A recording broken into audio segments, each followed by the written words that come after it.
Nous vivons dans une société déconnectée, avec des personnes déconnectées. Et donc on se demande, est-ce qu'on a vraiment une âme? Est-ce qu'il y a autre chose dans ce monde que cette seule personne que l'on est? Est-ce qu'on est connecté à une guidance? Est-ce qu'on est connecté à un monde plus grand? Oui, par mon expérience, par ma propre vérité, je peux penser, je m'exprime et je dis que oui, on a une âme et que cette âme, on s'y connecte avec notre cœur de bien des manières, mais c'est notre cœur qui est le portail de cette âme qui nous permet de rester connectés avec cette vérité ultime, de savoir qui on est, quelle est notre identité, cette âme éternelle avec qui on se connecte dans cette incarnation. Et donc, oui, on y accède par notre cœur. Et on reçoit des messages de notre âme, savoir comment agir, quelle décision prendre dans notre vie, une décision positive, décision négative, on va vers la gauche, on va vers la droite. Donc c'est une question de savoir écouter notre cœur. Et dans cette vidéo, je vais exprimer comment apprendre à écouter notre cœur et savoir exprimer notre propre vérité et de façon à ce que ça nous aide à trouver et déterminer le bon chemin à nous, pour nous, le bon chemin à prendre. Donc, pourquoi écouter notre cœur? Puisque notre cœur, comme je viens de le mentionner, est un portail qui nous aide à communiquer avec notre âme. Et donc notre âme a une vision complètement différente de notre vie, puisque nous, on est dans cette vie présente et on voit avec nos cinq sens, on interagit avec cette vie-là. Mais on manque d'une perspective, on manque d'une dynamique qui est haute, qui est éternelle. Et choisir d'écouter notre cœur, d'écouter le chemin, la voix de notre âme, ça va vous aider, ça va nous aider à être dans le flow, arrêter de combattre notre vie et exprimer notre vérité, savoir qui on est, exprimer cette vérité unique qui est la nôtre. Dans ma propre expérience, je voyais simplement le cœur comme un organe anatomique et rien d'autre, parce que c'est ce qu'on nous a appris à l'école. Le cœur est simplement un organe important, oui, certes, mais c'est tout. Et j'ai donc dû apprendre à apporter une différente perspective, une différente dynamique, à apprendre à écouter mon cœur petit à petit, écouter les messages que mon cœur m'apporte, que ce soit dans la méditation, que ce soit dans des pratiques de danser, que ce soit dans des pratiques de cérémonies chamaniques. Il y a plusieurs méthodes, plusieurs façons d'écouter notre cœur, et donc c'est une invitation à rester à se reconnecter avec notre chemin d'âme.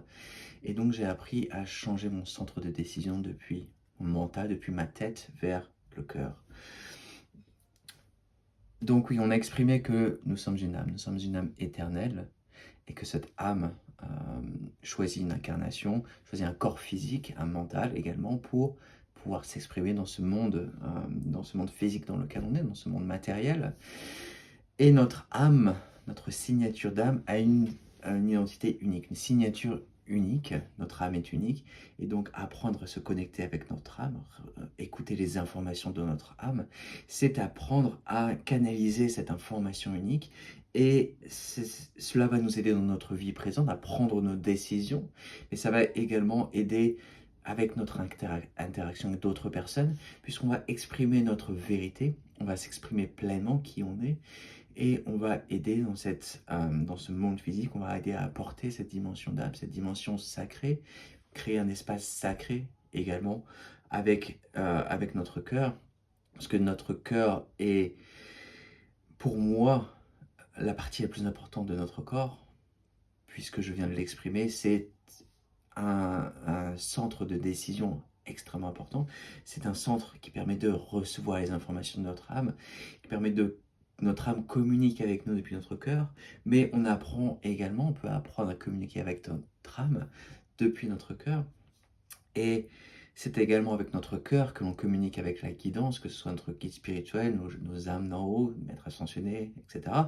On apprend à communiquer avec ces personnes-là de bien des manières, mais c'est avec notre cœur que on le fait de manière, je dirais, plus efficace. Il n'y a pas de mauvaise façon de le faire, mais si on apprend à le faire avec notre cœur, ça va faciliter cette connexion-là, puisqu'on va faire en sorte que La communication que l'on établit, elle est également, on apporte des informations qui sont alignées avec notre plus haute perspective. Hem, donc comment faire ça? Comment envoyer les informations? Comment recevoir les informations avec et depuis notre cœur? Il faut apprendre à, tout d'abord, restreindre le schéma mental. Il y a bien des pratiques pour faire ça. Il y a bien des écoles de pensée, des écoles de pensée, des écoles enfin, des façons de faire, des pratiques pour restreindre le mental, restreindre les pensées, restreindre ce schéma mental qui est extrêmement présent dans la plupart des personnes. Et en faisant ça, vous allez prendre l'habitude d'écouter votre cœur de plus en plus et de prendre des décisions avec votre cœur. C'est une pratique à faire dans la vie de tous les jours. Quand vous avez une décision à prendre, ouais, bon, je dois prendre une décision, comment est-ce que je fais? Quelle est la décision que je vais prendre? Vous pouvez utiliser votre mental pour analyser, pour utiliser des schémas mentaux utiles, et vous pouvez également apprendre à centrer votre attention vers votre cœur et prendre des décisions avec votre cœur. Voilà, qu'est-ce que je souhaite faire? Quelle est ma décision à prendre là maintenant? Donc vous allez apprendre à écouter votre cœur, écouter les sensations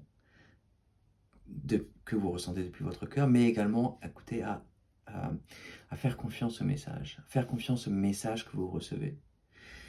C'est également un élément très important, puisqu'on, encore une fois, on n'a pas appris à l'école à écouter notre cœur, on n'a pas appris, de par nos parents, en tout cas la plupart des personnes, à écouter notre cœur, et donc faire confiance au message, à cet espace sacré, le message que l'on reçoit, et utiliser ces informations-là pour prendre des décisions plus alignées avec notre chemin de vie, notre chemin évolutif. Petite note en fin de vidéo, on peut également écouter à apprendre notre intuition qui vient de nos tripes. Donc ça c'est plus bas, ce sont depuis notre ventre. Cette intuition est également extrêmement importante. C'est également un centre de décision. C'est là que on reçoit également des informations d'une guidance plus élevée. C'est une autre chose, écoutez, à apprendre nos tripes. Nos tripes, c'est quand on doit prendre des décisions importantes, quand on doit recevoir une information qui est particulièrement sensible. On écoute nos tripes, on écoute cette intuition, alors que notre cœur, c'est un centre de décision que on peut utiliser dans quasiment toutes les circonstances. Euh, c'est une dimension sacrée qu'on peut apporter dans notre vie.